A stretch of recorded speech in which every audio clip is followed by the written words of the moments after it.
아멘. 하나님의 무서운 징계와 그런 하나님께서 저주를 선포하신 하나님의 말씀이 이루어지는 그런 말씀들을 계속해서 보고 있는데요. 무섭죠.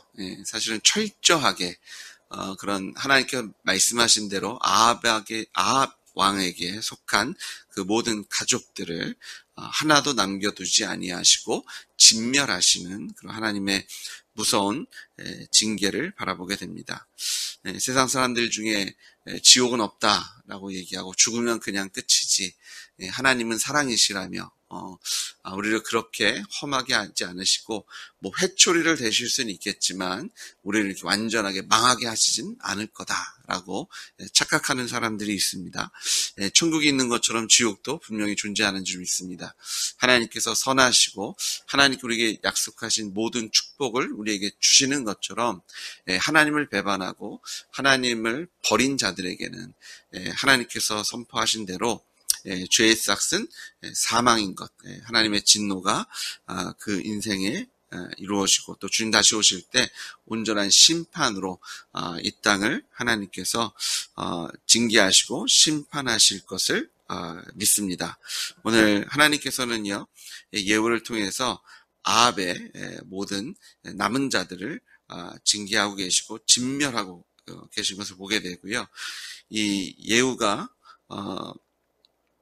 이 사마리아에 있는 아합의 아들 70명, 그냥 정말 아들이 아니라 아마 손자들까지 다 포함한 그런 사람들일 겁니다.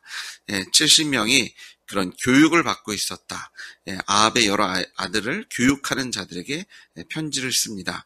거기에 그 아합의 그런 왕자들 이런 무리가 많으니까 그 중에서 가장 뛰어난 자를 골라서 이제 다시 왕을 세우고 너희들이 거기에 아직도 군대도 있고 여러 가지 물자도 있으니까 힘을 규합한 다음에 나와 한번 싸워보자. 나는 전혀 상관하지 않겠다. 너희들이 싸우겠다면 난 싸우겠고 그럼 내가 너희를 멸하겠다. 어떤 그 편지 한 장으로 사실은 손도 대지 않고 코를 푸는 그러니까 하나님께서 징계하시고자 결단하시고 그 하나님의 그 징계가 임했을 때 그것을 감히 사람이 대항할 수 없는 것을 바라보게 됩니다. 그래서 결국 그들이 두려워하는 마음 가운데 자신들 스스로 그런 아합의 그 가족들, 자녀들을 다 죽이고 그 죽인 그 사람들의 머리를 예후에게 보내는 것으로 그들의 충성됨을 보여주죠. 그럼에도 불구하고 예후가 이제 이스라엘에 임했을 때 그 아합에게 속했던 그런 신하들이나 제사장들, 아마 특별히 이 우상 숭배를 허락한 왕이 바알을 섬길 때 아무리 하나님의 제사장이어도 그럼 마음대로 하십시오. 오히려 동조도 하고 도와줬던 그 모든 아합에 속한 무리들을 하나님께서 근절시키시는 온전하게 심판하시는 하나님의 모습을 바라보게 됩니다. 단지 그것뿐만 아니라 계속해서 그 남왕국의 그런 아합을 쫓았던 아합과 한마음이 되어서 우상숭배에 빠졌던 그런 왕조들, 그런 왕자들과 그런 유다의 그 무리들을 하나님께서 계속해서 징계하시고 심판하시는데 그렇게 이세벨을 죽이고요. 또 그런 왕자들을 다 멸한 후에 길가에서 이제 남유다 왕국의 또 무리를 만나게 됩니다. 이 아하시아의 형제라고 소개하는데요. 13절에 보니까 그들은 왕자들과 태우의 아들들에게 문안하러 내려갔다. 이세벨의 자녀들, 아합의 무리들, 그 아들들. 지금은 이제 예후가 이미 다 죽여버렸는데 그들을 만나러 가는 무리 42명을 만나게 됐을 때 북왕국, 남왕국 가리지 않고 거기서도 하나님께서 예후를 통해서 그들을 심판하십니다. 우상숭배가 하나님께서 얼마나 가증하게 여기시는지, 내가 주인된 죄가 얼마나 무서운 죄인지, 하나님을 하나님 인정하지 않고 하나님께서 받으시기에 합당한 경배와 찬양과 예배를 드리지 않는 죄가 얼마나 무서운 죄인지를 오늘 말씀을 통해서 다시 한번 확인하게 되고 예수 믿지 않는 죄가 지옥 가는 죄인 것을 다시 한번 확인하게 됩니다. 예수님을 믿을 때, 예수님 우리의 주와 하나님이 되실 때 우리는 하나님과 동행하는 삶을 살아가게 되고 하나님의 모든 말씀에 아멘하는 인생이 되는 줄 믿습니다. 근데 이런 이 아합을 쫓았던 무리들은 이 양다리를 걸치고 있었고요.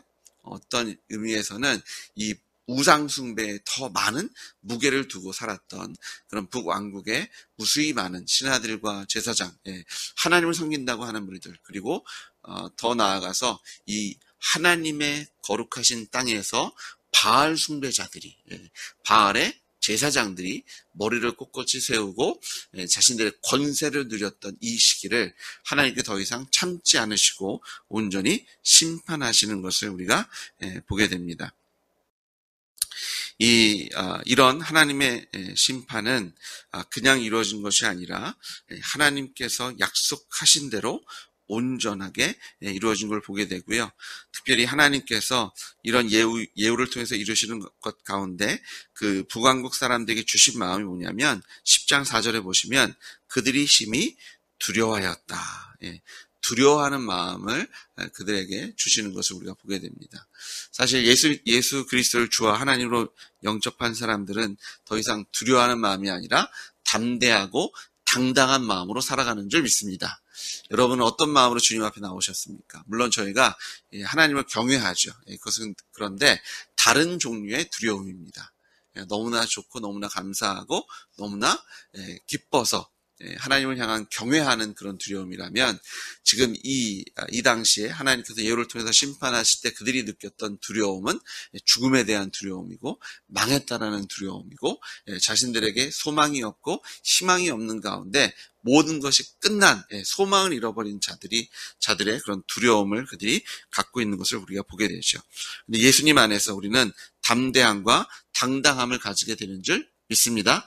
요한복음 16장 33절에 보시면 이것을 너에게 이르는 것은 너희로 내 안에서 평안을 누리게 하려 함이라. 세상에서는 너희가 환난을 당하나 담대하라. 내가 세상을 이겼노라. 이들이 왜 두려워했어요? 그들이 세상에 속해 있었고요. 이제는 하나님께 손을 들어 세상을 심판하셨기 때문입니다. 나는 어디에 속해 있으면 괜찮은 거예요? 내가 세상에 속한 자가 아니라 세상과는 거룩하게 구별되어서 변화를 받아 예수님의 부활의 권능으로 변화를 받아 하나님의 자녀가 되어서 하나님 나라에 속한 자가 되면 이제는 두려움이 아니라 담대함과 당당함으로 하나님께 우리를 채워주시는 줄 믿습니다. 담대해지십시오. 세상에 사시지만 여러 가지 도전과 여러 가지 어려움이 있는 것이 사실이지만 환난도 있고 핍박도 있지만 내가 생각하는 것처럼 일이 제대로 풀리지도 않지만 담대함으로 다른 것이 아니라 우리가 하나님의 자녀이기 때문에 하나님께서 우리의 왕이시기 때문에 내가 하나님의 백성, 하나님의 나라에 속한 하나님의 상속자가 되었기 때문에 담대함을 누리시는 여러분 되시길 주의로 축복합니다. 사도행전 4장 29절부터 31절에 보셔도 주여 이제도 그들의 위협함을 굽어보시옵고 또 종들로 하여금 담대히 하나님의 말씀을 전하게 하여 주시오며 손을 내밀어 병을 낫게 하시옵고 표적과 기사가 거룩한 종 예수의 이름으로 이루어지게 하옵소서 하더라. 비일기를 다음에 모인 곳이 진동하더니 무리가 다 성령이 충만하여 담대히 하나님의 말씀을 전하니라. 이 사도행전의 뒷배경은 그들이 부활의 증인으로 살아갈 때 그들이 산헤드린 공회에 불려가기도 하고 감옥에 가기도 하고 핍박을 당하고 고난을 당하게 됩니다. 그럴 때 오히려 그 초대교회 교인들은 하나님께 감사하죠. 우리가 드디어 예수의 이름으로 고난을 받는 자리에 임했다는 것을 감사하게 여기고요. 이런 기도를 합니다. 하나님, 우리에게 더 담대한 마음을 주십시오. 우리가 담대하게 예수님의 부활을 선포하겠습니다. 우리가 기도하면 주님 병도 낫게 해주시고 우리가 기도하면 하나님 놀라운 기적과 이사가 일어나게 해주십시오. 하나님 우리가 기도하면 하나님께 넉넉히 행하실 수 있잖아요. 우리가 이제 하나님의 백성이고 자녀이고 하나님의 손과 발이 되었으니 하나님의 능력을 우리를 통해서 나타내 주십시오. 담대하게 구하고 그랬더니 하나님께서 그들에게 성령의 충만함을 주십니다. 우리가 어떻게 하면 담대해질까? 여기에 비밀이 있습니다. 성령의 충만함으로 담대한 마음으로 이 세상을 하나님께서 이미 이기셨음을 선포하며 담대히 승리의 길을 걸으시는 여러분 되시길 주인으로 축복합니다. 세상을 부러워하지 마십시오.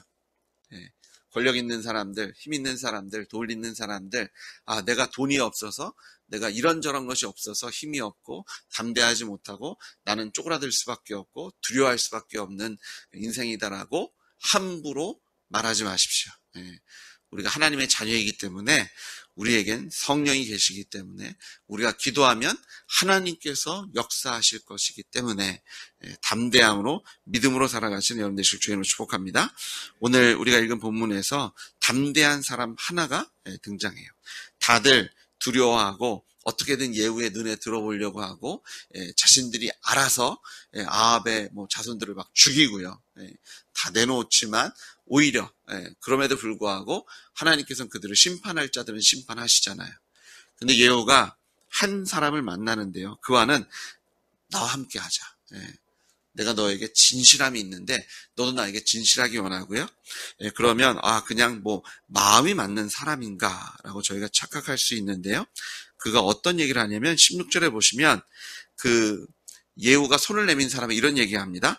나와 함께 가서 여호와를 위한 나의 열심을 보라. 그러니까 지금 예후가 손을 내민 사람도 어떤 사람이에요? 하나님을 향한 열심이 있었던 사람인 것을 우리가 볼 수 있죠. 지금 예후는요, 그가 지금 정권을 잡고 거기에 무수히 많은 어떻게 보면 정적들을 숙청할 수 있는 이유가 뭐예요? 자신의 잘남이 아니라 하나님께서 엘리야 선지자를 통해서 말씀하신 것을 내가 이루고 있고 하나님의 때에 내가 하나님의 도구가 되어서 하나님께서 나를 통해서 이것을 행하고 계신다라는 말씀을 하고 있는 거고요. 그리고 지금 그의 주변에 있는 사람들에게도 같은 얘기를 하는 겁니다. 내가 다른 것 아니라 내가 권력에 눈이 먼 사람이 아니라 내가 왕이 되고자 하는 것에 눈이 멀어서 내가 이런 잔인한 사욕을 벌이고 있는 것이 아니라 나는 하나님을 향한 열심이 있는 사람이다. 나와 함께 가서 내가 가지고 있는, 내가 지금 일하고 있는 하나님을 위한 나의 열심을 보라. 그가 레갑의 족속, 레갑의 아들 여호나답이라고 되어 있는데요. 이 레갑 족속은요, 아브라함의 후손인 이스라엘 백성은 아닙니다. 이들은 역대상 2장 55절에 보시면 겐 족속이고요. 아라비아 지역에서 그 유목 생활을 하고 있는, 그래서 많은 성경학자들은 이들이 모세의 장인 이드로의 후손이라고 생각합니다. 온전한 이스라엘이 아니에요. 나중에 이제 이스라엘과 그 조인한, 그 함께한 사람들이고요. 그런데 이들은 유목민이었는데요. 이 요나답이라는 사람에 대한 기록을 저희가 어디서 또 찾아볼 수 있냐면 예레미야 25장에서 찾아볼 수 있는데요. 이 레갑의 아내 여호나답이라고 되어 있고요. 예레미야에서는 이 여호나답을 요나답이라고 부릅니다. 근데 요나답이라는 사람이 후손들에게 어떤 명령을 하냐면 이 우리 조상들이 지켰던 관습에 충실할 것을 요구합니다. 그래서 요구한 것이 뭐냐면 포도원을 일구지 말고 그냥 우리가 계속해서 유목 생활을 했으니까 우리는 유목 생활을 계속해서 해 나갈 것을 명령합니다. 그리고 술을 입에 대지 말고 포도주를 입에 대지 말고, 그러니까 그가 경건한 삶을 자기 자손들에게 요청하는 것을 바라보게 되고요. 예레미야서 그 35장을 보시면 예레미야 25장이 아니라 35장입니다. 예레미야 35장에 보시면 하나님께서 예레미야를 통해서 이 레갑의 자손들, 여호나답의 자손들을 테스트하십니다. 그 신앙을 테스트하시는데 어떻게 하냐면 그 자손들을 불러 모아서 포도주를 마시라고 계속해서 강권합니다. 근데 이게 참 절묘한 것이 예레미야가 하나님의 집, 하나님의 사람, 하나님의 아들들이 거하는 방에 레갑의 자손들을 불러들여서 포도주가 가득한 사발을 놓고 마시라고 권하는 겁니다. 이런 상황이면 예레미야는 하나님의 사람이니까 또 하나님의 성전에 모였으니까 마실 법도 한데 그들은 단호하게 우리 조상 레갑의 아들 요나답, 여호나답이 우리에게 명령하기를 너희와 너희 자손은 영영이 포도주를 마시지 말며 집도 짓지 말며 파종도 하지 말며 포도원도 재배치 말고 너희 평생에 장막에 거하라. 그리하면 너희 생명의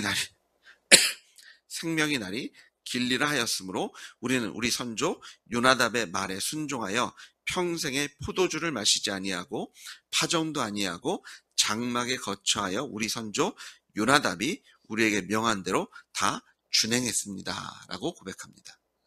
이것이 단지 삶의 모습이 아니라 그들의 신앙의 모습이었습니다.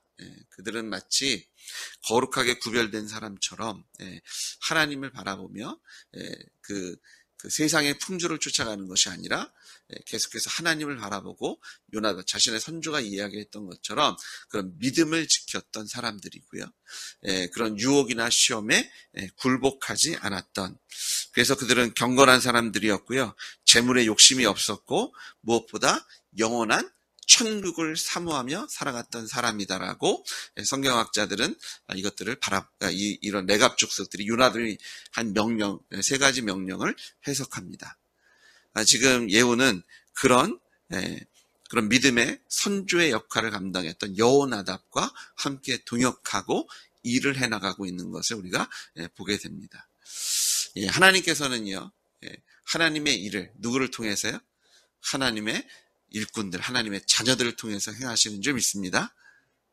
불의의 병기가 아니라 의의 병기로. 의의 병기들은 뭐예요? 하나님의 나라를 또한 누리는 자들인 줄 믿습니다. 불의의 병기들은 하나님께서 막대기처럼 쓰시는 거예요. 저희가 등산 가시다 보면 요즘은 스틱이나 이런 걸 사가지고 다 하시는데, 예전에 보시면 꼭 등산 가면 주변에 굴러다니는 막대기를 이렇게 지팡이 삼아서 사용하는 분들이 있잖아요.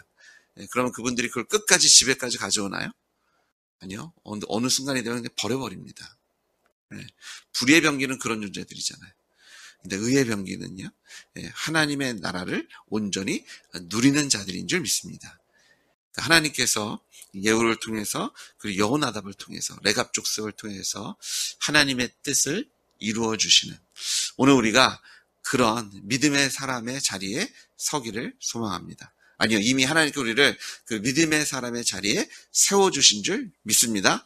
그럼 우리가 해야 할 일은 거룩하게 구별되는 겁니다. 포도주를 입에 대지 않고, 세상의 풍조를 따라서 세상 사람들이 돈을 추구하고 세상 사람이 추구하는 행복을 쫓아서 가는 것이 아니라, 파종도 하지 않고 하나님께서 우리에게 주신 믿음을 지키는 것에 최선을 다하고, 이 땅에 소망을 두는 것이 아니라 하늘나라의 소망을 가지고 살아가는 사람들, 하나님께서 그런 하나님의 자녀들과 하나님의 백성들을 통해서 역사하시고 또한 그 열매를 먹게 하시는 줄 믿습니다.